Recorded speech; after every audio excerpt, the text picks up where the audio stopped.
Well, it looks like the spooky season is upon us once again, which means it's time for me to take a look at one of my favorite cartoons of all time, Over the Garden Wall. I still remember when I first heard about this show. It was the fall of 2014, during my sophomore year of high school. My older brother and I were watching the latest episode of Adventure Time. During the commercial break, we saw an ad for a new miniseries that immediately caught our attention, and we knew we had to check it out. Of course, that show was Over the Garden Wall, and since then it's become a tradition for us to watch it every year around Halloween. In fact, my brother probably became more obsessed with the show than I did, which is saying a lot because, man, I love Over the Garden Wall.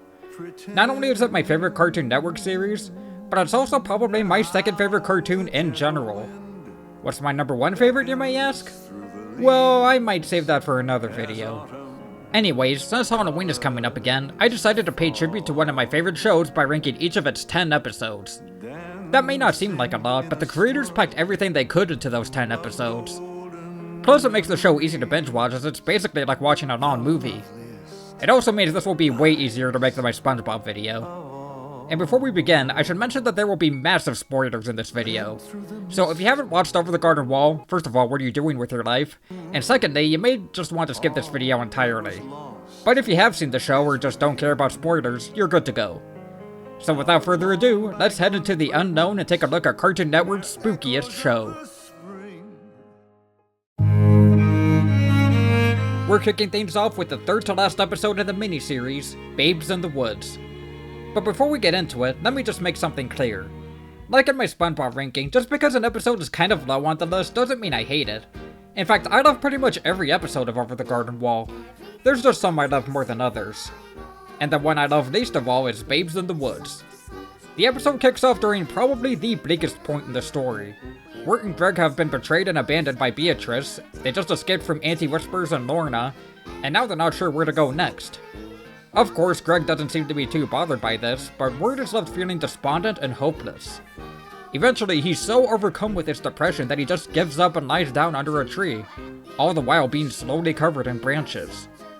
The branches motif comes back at various points in the show, and I've always thought it was a great visual metaphor for giving into hopelessness. Meanwhile, Greg falls asleep and finds himself in a bizarre fantasy world full of childlike inhabitants. I really like the art direction of this area. I think it's clever how most of the kids in this sequence look quite a bit like Greg, showing that this really is his fantasy. It's clear that Over the Garden Wall takes heavy inspiration from cartoons of the 20s and 30s, and this episode is the most clear example of that. In fact, a lot of the animals here are modeled after those in 1923's Alice's Wonderland, one of the first cartoons produced by an indie filmmaker you may have heard of named Walt Disney. Anyways, while these homages are nice to see, it also sort of leads to why this episode is on the bottom of my list. There's something a little creepy and unsettling about this whole setup. From some of the characters' creepy appearances to subtle hints that the Beast is using Greg, which becomes clear at the very end. I get that the episode's supposed to have a bit of a dark feel, but it's still the one I like returning to the least. It's kind of the same reason why Part 2 of Gravity Falls' Weirdmageddon, which came out about a year after this episode, is my least favorite part of that whole finale. In fact, these two episodes have really similar setups, and I wouldn't be surprised if one was inspired by the other. But still, this is Over the Garden Wall we're talking about, so there's plenty to enjoy in this episode. For one thing, there's quite a few really funny moments, especially this random little scene. Okay, are there more?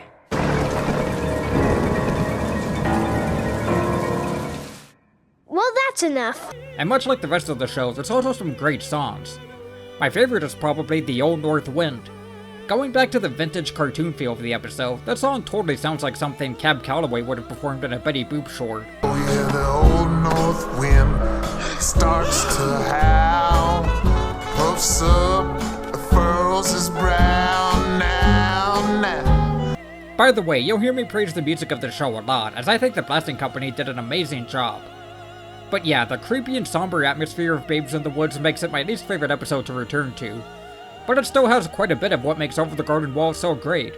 Plus it sets up the show's spectacular finale, which of course we'll get to later. Next we'll be looking at the third episode, Schooltown Follies. This episode sees Wirt, Greg, and Beatrice coming across a school for animals. And yeah, most of the episode is just them hanging out at the school.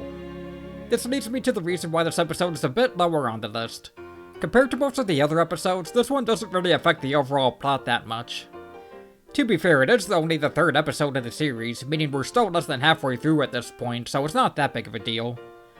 Plus, the episode makes up for it by just being really funny and cute overall. Firstly, I really like the designs of all the animal children. They sort of remind me of the animals seen in Richard Scarry's children's books. In fact, I wouldn't be surprised if those books were an influence here. I also like seeing Greg interact with some of the animal kids and how he clearly doesn't want to be in school. School? Psh, not today. This is also where we see the game Two Old Cat, which comes back in a later episode in a funny way. You found another one. Wait, no, I think that cat is too old. There's also a pretty fun subplot in which Beatrice claims that Wirt is a pushover, so he gets back at her by doing everything he's told. This is what we often call malicious compliance.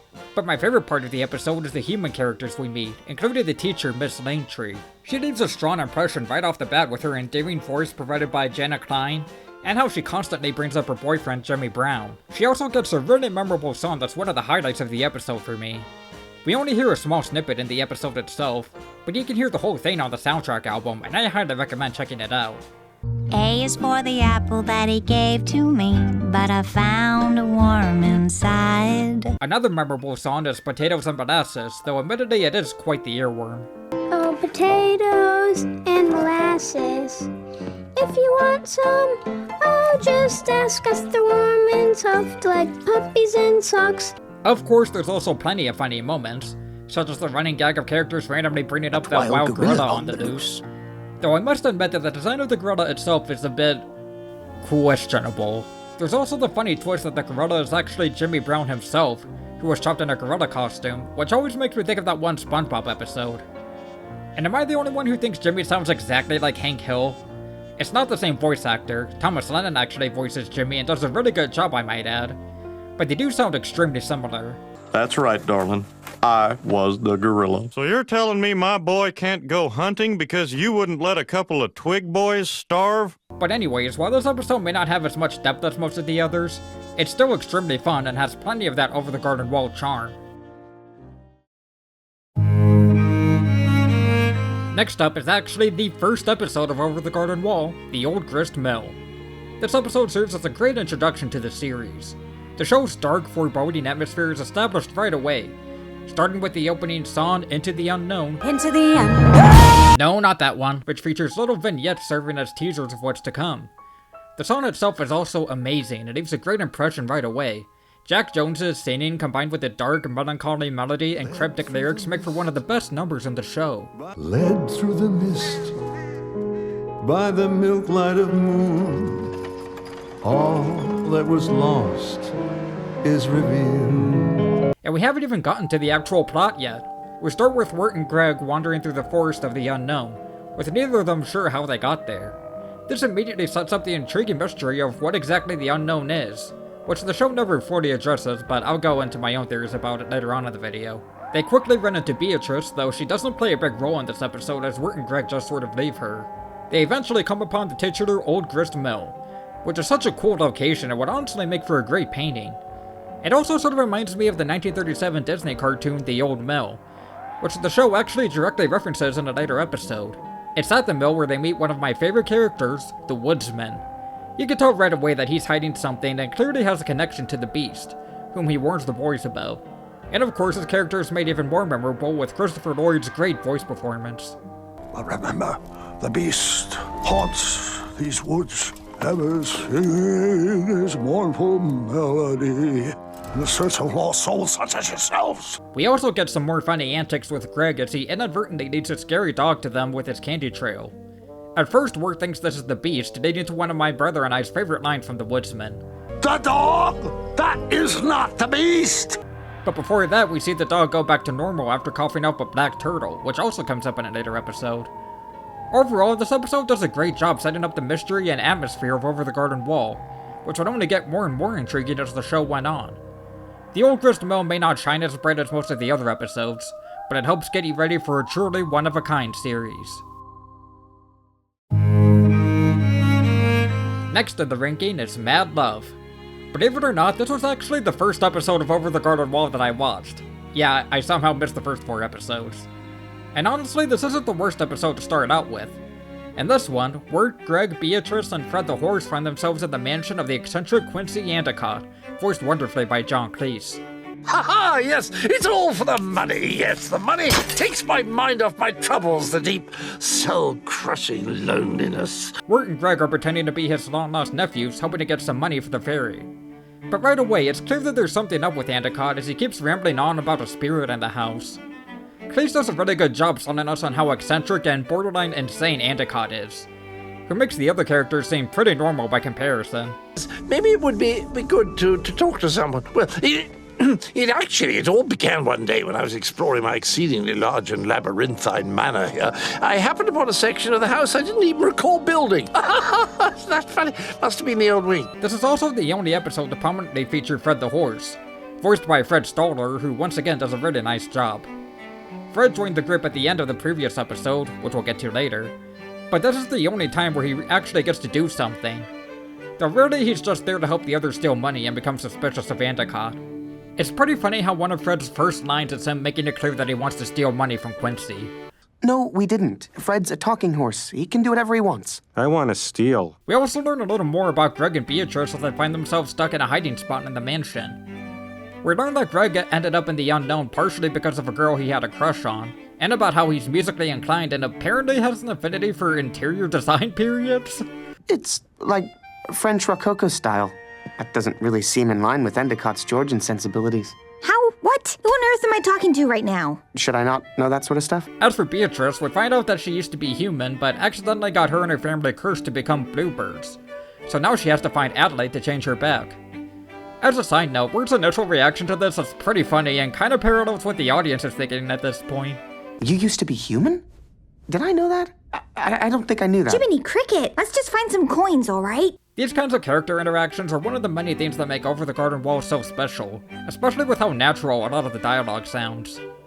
And this character development for Wirt and Beatrice is one reason why this is a pretty good introduction to the series, though I would obviously recommend just watching all the episodes in order. The episode also wraps up quite nicely, as Quincy learns that the woman he's been obsessed with is actually his business competitor, whose mansion somehow combined with Quincy's, and they fall in love. Fred stays back to work for them, which I find to be kind of a missed opportunity. I mean, this is literally the first and only episode where Fred makes an actual impact, and he ends up ditching the others. It would have been nice to see how he could have developed if they featured him more, but then again, maybe he would have thrown off the dynamic between Wirt, Greg, and Beatrice. The episode ends with what I think is one of Greg's funniest lines in the show, and it's one my brother and I still quote to this day. Greg! Our pennies! Why did you do that? 'Cause Uncle Endicott pegged me all wrong. I've got no sense. No sense at all. Greg honestly doesn't get as much to do in this episode as the others, but he still has some golden moments like this one. Overall, this is a pretty fun episode that helps us get to know the characters a little better. Next up is the second episode, Hard Times at the Husk and Bee. Out of all the Over the Garden Wall episodes, this one has some of the biggest fall vibes, which is a big reason why I like it so much. Not only is this evident from the gorgeous autumnal backgrounds, but the village the characters visit, Pottsfield, is such an idyllic fall town full of pumpkins and even a turkey. But before we even see the village, Wirt and Greg come across Beatrice again after meeting her in the first episode, but this time they agree to let her take them to see Adelaide of the Pasture. After that they come across Pottsfield, where it's pretty obvious that something is up. They soon discover that the town is inhabited by pumpkin-like creatures, leading to one of my favorite exchanges in the episode. Oh, you're wearing costumes. Well, sure. Pumpkins can't move on their own, can they? The residents seem to be taking part in some weird harvest celebration, not unlike something you would see in Midsummer. We also get a taste of one of my favorite songs in the show, Pottsfield CM. It's just a really pretty sounding folk chorus that, once again, adds to the autumn atmosphere of the episode. Oh, hie forth, Lord, golden bee, yon is the maple step, a rhythm to wind thy soul, and to bind to thy What the? But things start to turn south when Wirt and the others try to leave, which angers the town's residents and their leader, Enoch, a name I just love. Enoch, what shall we do with them? Wirt, Greg, and Beatrice are then forced to do manual labor, and we get a snippet of another lovely song, Patient is the Night. This song always plays in my head when I'm raking leaves, but like most of the songs in Over the Garden Wall, I just wish it was longer.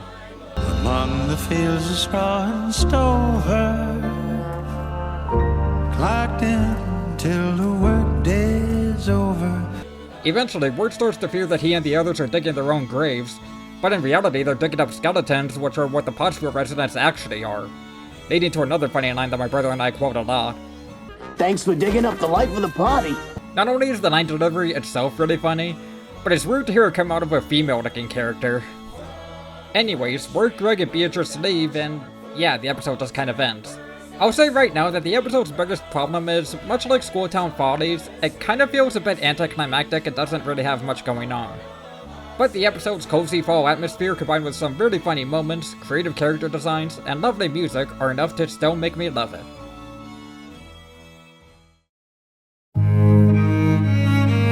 And look at that, we're already at the halfway point. God, it feels so good to make a shorter video for once. Anyways, this time we'll be looking at the 7th episode, The Ringing of the Bell. This comes at a crucial point in the story. Beatrice has just betrayed and abandoned Wirt and Greg, leaving them to wander aimlessly through the unknown. This is the state we would find them in at the beginning of Babes in the Woods, but before that they come across an old and slightly spooky looking house. To me, this looks just like the kind of classic haunted house I associate with Halloween, which fits perfectly with the tone of the show.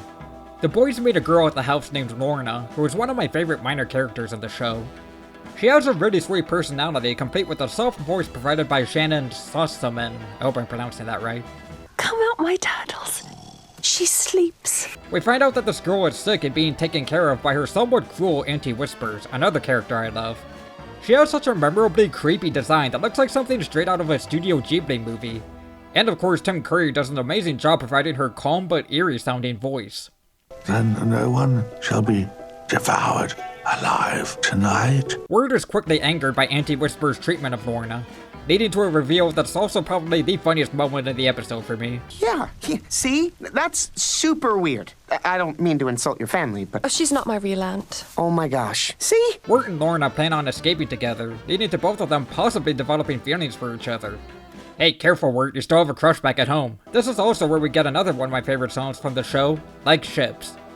It's such a quietly beautiful and romantic ballad, made even better by the piano accompaniment and Elijah Wood and Shannon Sossaman's vocals. The two of us, like ships upon a winding river.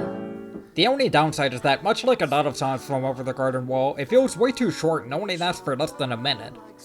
However, there is actually an extended version that was performed at the Over the Garden Wall 10th anniversary concert, and I highly recommend checking it out. Should I say what's on my mind as we flow here side by side? Anyways, Greg's frog ends up accidentally eating the bell that Auntie Whispers uses to control Lorna.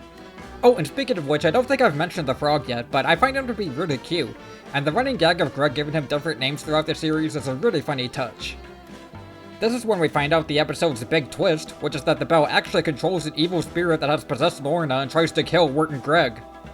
Greg's reaction to this is another pretty funny moment. Oh, for some reason I thought that old lady was the people eater, but it was Lorna all along. It just goes to show you stuff. Now I have a plan to... Wirt uses the bell inside the frog to command the spirit to leave Lorna, which honestly makes me wonder why Auntie Whispers never thought to do that in the first place. Or maybe she purposely avoided doing it so she could keep controlling Lorna. But either way, the episode ends with the two of them reconciling and Lorna deciding to stay with Auntie Whispers. As nice as the ending is, I've always felt like Auntie Whispers got off a bit too easy here. Because even though she was just trying to protect Lorna, she was still pretty controlling over her. But either way, this is another great episode that perfectly balances the heart and whimsy with darker themes, just like an Over the Garden Wall episode should. Oh yes, now we're really getting into my favorite episodes. Up next is Sons of the Dark Tavern. To me, this episode marks a real turning point in Over the Garden Wall. The previous 3 episodes were fun, but this is when the story really starts to get interesting, and we get a better idea of what the show has to offer. In this one, Wirt, Greg, and Beatrice find themselves in a mysterious tavern. Wirt and Greg go inside to get directions to Adelaide, while Beatrice has to stay outside with the horse, the same horse who appears in the next episode, Mad Love. While in the tavern, Wirt and Greg come across a whole bunch of likable and quirky characters, from the tavern keeper who sounds like Betty Boop, to a butcher and a tailor, and my personal favorite, I'm the highwayman. Not only is this guy funny with how he just randomly shows up, but he also has another short but sweet musical number. I'll knock you out, let you off the road, steal your shoes from off your feet, and then highwayman, when I'm making Speaking of which, as the title suggests, this episode is full of memorable songs. My favorite is probably The Beast Is Out There, a spooky number from the Tavern Keeper that sort of reminds me of the Headless Horseman song from Disney's Sleepy Hollow. Ooh, better beware. Ooh, the beast is out there. Ooh, better be wise and don't believe his lies. The song deals with another aspect that makes this episode stand out, which is Wirt learning more about the beast. We heard a little bit about the creature in the first episode, but this time we get a little more info about what he does and why we should fear him, especially how he harvests the lost souls of the unknown. Wirt mentions the woodsman to the Tavern Keeper, who tells him that he who carries the dark lantern must be the beast, leading Wirt to suspect that the woodsman is actually the beast himself. Meanwhile, Beatrice is lured out into the forest by a mysterious singing voice. Who's out there? What kind of person goes out chopping trees in the middle of a thunderstorm at night? What makes this part great is how it plays with our expectations. We're meant to assume that the voice belongs to the woodsman as he's chopping down trees, and Beatrice does indeed come across him in the woods. Wirt and Greg rush out to help her and assume the woodsman hurt her. This scene also contains a really cool homage to the old mill which I alluded to earlier. Another one of those trees. But the most intriguing part of the episode is the very last scene, where we finally see and hear the beast for ourselves. The beast has such an amazing design that fits him perfectly, complete with his ominous voice by Samuel Ramey, who I've always thought made the beast sound a bit like James Earl Jones. It seems you're running out of oil, woodsman. We also learned that the woodsman made some sort of deal with the beast to protect his daughter's soul, which gives the woodsman a lot more depth than what we saw in the first episode, and gives him an interesting motivation. The episode ends with the beast walking away and singing. And it's the exact same voice Beatrice heard in the woods. Chop the wood to light the fire. God, what a great way to end the episode. It honestly gives me chills every time. So yeah, Sound of the Dark Lantern really is one of the best and most important episodes of Over the Garden Wall. Up next is the 6th episode, Lullaby in Frogland. This one starts out with the gang on a ferry boat full of frogs, which right away is such a cool location. I love riverboats and I love frogs, so put them together and, well, I'm a happy boy. Plus, this is one of the best examples of the show's amazing color work and lighting, which immerse us further into the world of Over the Garden Wall. The sunset that starts later in the episode is particularly gorgeous. Anyways, we also get the funny reveal that they had to sneak onto the boat after Greg threw away their money in the last episode, leading to the guards on the boat chasing them. This is another scene that feels like it's straight out of a cartoon from the 30s or 40s, especially with the little gags like everyone stopping to salute the captain. In a panic, Wirt has the frog stand on his head while they hide under a band uniform, and Greg disguises himself as a drum, which is a really cute and funny image. This leads to one of the highlights of the episode for me, which is when they join the band to perform the song Over the Garden Wall. First of all, it's pretty funny how the frog just starts singing so majestically out of nowhere. I like to think that he has some sort of special connection to the unknown, which causes him to reveal amazing abilities like this one. Also, the song itself is another banger, and easily one of my favorites in the show. Once again, Jack Jones's vocals are absolutely beautiful, and the song perfectly fits the feeling of not just this episode, but the entire show. Song rises over the lilies, sweeps high to clear over the reeds. When the ferry reaches its destination, Wirt and Greg take a rest with the frogs while Beatrice sneaks out. And now we're getting into the real reason this episode is so high on my list. It's here where we not only meet Adelaide finally, voiced once again by John Cleese, but we also learn how evil she really is. This is such a great twist because of how it completely flips our perception of her from a magical, good-natured figure to just a nasty old woman who wants to keep Wirt and Greg as her servants. It kind of reminds me of the reveal of the wizard from The Wizard of Oz, only this feels like a bit of a darker version of that. Now they are mine, and once I fill their heads with wool, they'll become just like little sheep and follow my every command. We also learned that Beatrice was really trying to hand Wirt and Greg over to her so she can become human again. This adds an unexpected layer of depth to Beatrice's character. Although it's easy to view her actions as selfish, she also clearly changed her mind once she became attached to Wirt and Greg, and even tries to call the whole thing off. Plus, she wasn't just trying to save herself, she also wanted to save her family. We don't normally get this kind of moral ambiguity in kids shows, even though it's debatable if Over the Garden Wall even is for kids. Even though Adelaide is defeated, in a pretty creepy way I might add, and Wirt, Greg, and Beatrice all escape, Wirt is understandably left feeling betrayed by Beatrice, leading to the hopeless state we find him in during the ringing of the bell and Babes in the Woods. That's what makes Lullaby and Frogland stand out so much. In addition to displaying the warm autumn vibes of the show, it also marks the point where things in the story really start to look bleak. For our second to last entry, we actually have the series finale, The Unknown. This is what the entire show has been building up to, and it's one of the episodes that reveal the answers to the mystery surrounding the story. Well, most of them, but I'll get to that in a bit. In this one, Wirt has to save Greg from the clutches of the Beast, although Greg is oblivious to what's actually happening. The whole series has had pretty dark and unsettling imagery up to this point, but the last episode takes it to a whole other degree as we see Greg being slowly consumed by the forest. The episode reveals that the trees the woodsman has been cutting down are actually the souls of those taken by the Beast, which the woodsman had no idea about. This, coupled with the notion that the woodsman is just trying to protect his daughter's soul, makes him one of the most fascinating characters in the show. He goes from being an ominous presence and someone you're not sure you can trust, to being an incredibly tragic and sympathetic character. But going back to Greg, seeing him slowly turn into a tree and having the life sucked out of him is just such a heartbreaking image, especially how it contrasts his upbeat demeanor in the other episodes. Even the backgrounds reflect the gravity of this situation.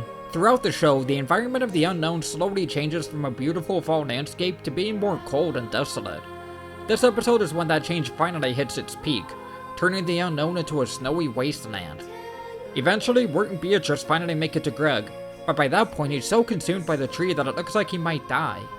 Even though we as the audience know that probably won't happen, the scene is played out so well that it makes it seem like it could. This is also where we hear the song Come Wayward Souls in the background, a hauntingly beautiful piece that perfectly complements the intensity of the moment.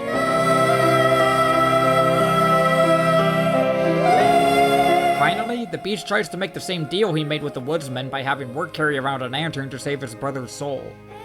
But unlike the woodsman, Wirt figures out that it's actually the Beast's soul in the lantern, and it seems that's honestly kind of funny the way it plays out. Wait, that's dumb. While Wirt and Beatrice escape with Greg, the woodsman realizes he's been deceived this whole time and blows the lantern out. After learning about the torment the Beast put the woodsman through, it is so damn satisfying to see the woodsman finally stand up to him. I should also mention that Christopher Lloyd's voice acting in this episode in particular is on point. He really captures the anguish the woodsman is feeling inside. I didn't know this is where the Elwood trees came from. Coincidentally, when the woodsman blows away the Beast's soul, that's also when Wirt and Greg finally return home.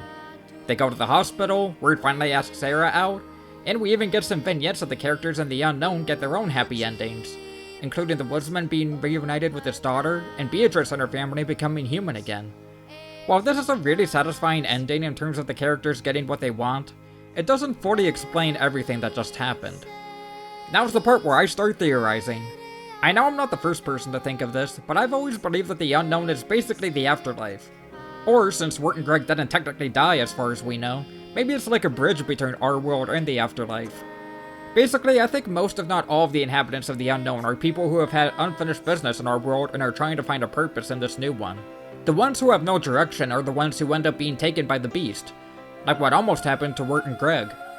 Also, since everything disappeared after the Beast was defeated, I can't help but wonder if everyone's fates there were tied to the Beast somehow. Like once he was defeated, they were all able to move on. The little vignettes we see at the very end likely represent this happening. Or perhaps it's just a what-if scenario, as suggested by the line, The loveliest lies of all. All these unanswered questions are what make this ending and the entire series so fascinating to me. The viewer is left to draw their own conclusions instead of everything being explained to them, which I honestly wish would happen more often in media, especially kids media. So overall, The Unknown is the perfect ending to an amazing show. But of course, there's one more episode that manages to outdo it. But first, let me talk about an honorable mention. This video wouldn't feel complete if I didn't mention the original pilot of Over the Garden Wall titled Tome of the Unknown. See, Patrick McHale originally pitched what would become Over the Garden Wall to Cartoon Network right after graduating from college. He originally intended it as a 3-season series, but Cartoon Network asked him to turn it into a feature film. When McHale had a hard time doing this, he put the idea on hold for a while to work on Adventure Time, where he was a writer and storyboard artist. It wasn't until 2013 when McHale returned to the concept that got the green light to make this pilot, which served as the basis for the miniseries we all know and love.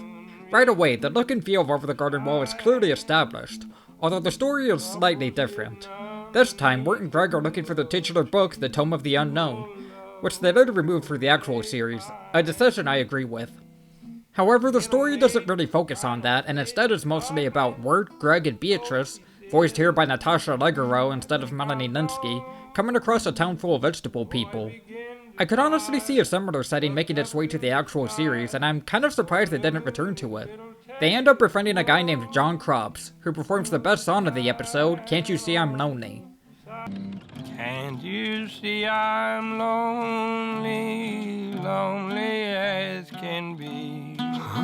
Believe it or not, this is not an original song from this pilot, but actually dates back to the early 1900s, as it was originally written for the Wizard of Oz stage musical from 1902.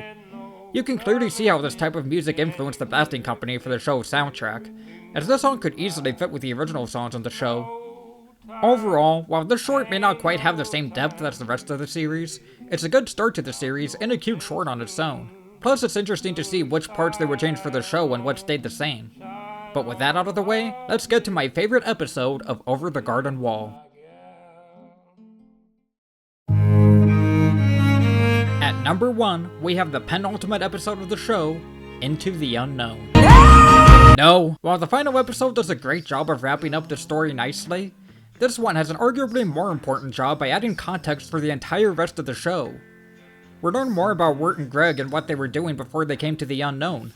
Up until this point, we had only heard glimpses about their life on Earth, such as Wirt's crush on Sarah and his hatred for Jason Funderburger. Jason Funderburger, that guy.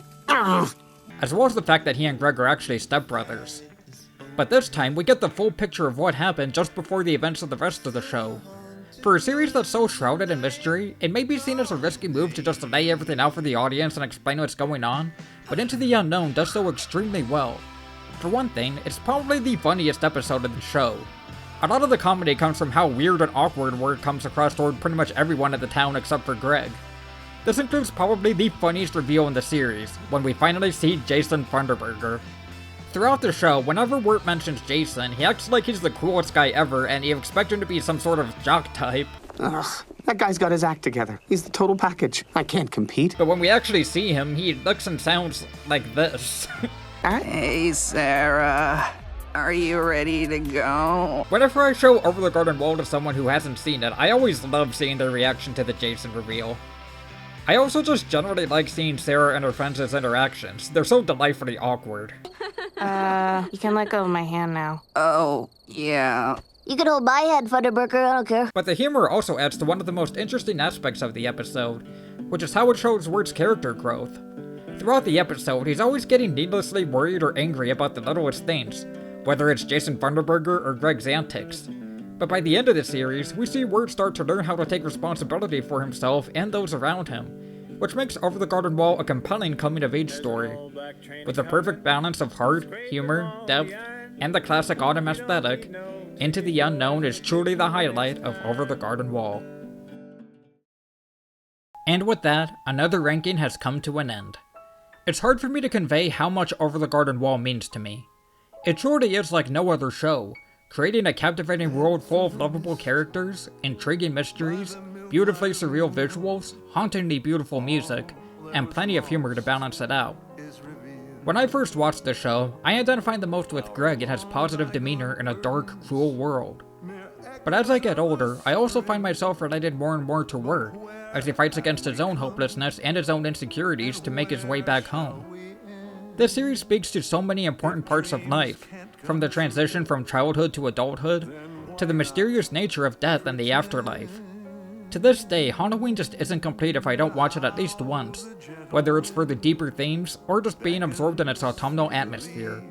Cartoon Network has made many shows that left an impact on me, but none will be as important to me as Over the Garden Wall. So thank you all for watching, and let me know in the comments if you agree with my list, or even drop your own ranking. Happy Halloween, everyone, and I hope we meet again in the unknown. The loveliest lies of all.